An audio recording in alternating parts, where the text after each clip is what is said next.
Hello friends, नमस्कार। मैं हूं प्रकाश। मेरे चैनल में आपका बहुत बहुत स्वागत है।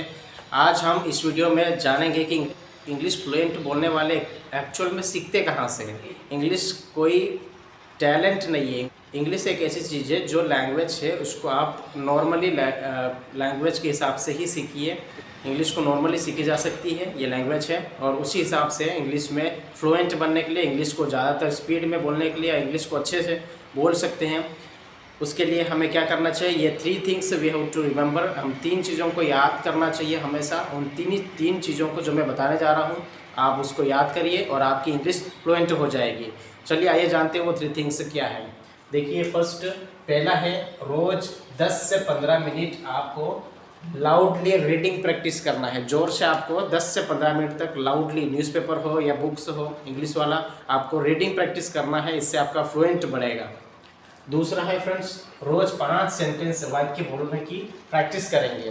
रोज़ आपको कम से कम 5 सेंटेंसेस बनाने पड़ेंगे और उसको प्रैक्टिस करने की ज़रूरत है आपको, और आपका फ्लुएंट बढ़ेगा उसमें।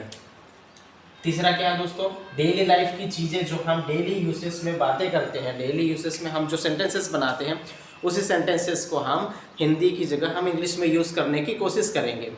ओके, जब हम इंग्लिश में प्रैक्टिस करने की कोशिश करेंगे डेली यूसेस में, जो चीज़ें हम जैसे खाना खा रहे हैं, मार्केट जा रहे हैं, कपड़े धो रहे हैं, या डेली यूसेस चीज़ें हैं, तो उनका हम इंग्लिश में बात करने की कोशिश करेंगे। इससे आपका प्रैक्टिस होगा, इंग्लिश में आपका टर्न जो है इंग्लिश की तरफ टर्न होगा और आप इंग्लिश बोल पाएंगे फ्लुएंटली।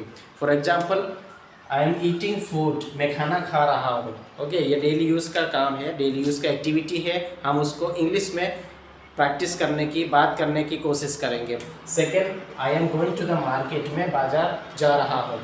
हम कहीं भी जाते हैं, कहीं से आते हैं, तो आप उसको इंग्लिश में बोलने की कोशिश कीजिए और इसी से आपका इंग्लिश बोलने का फ्लुएंट आगे बढ़ेगा। ऐसे ही इंग्लिश बोली जाती है फ्रेंड्स, आपको कहीं और जाने की ज़रूरत नहीं है।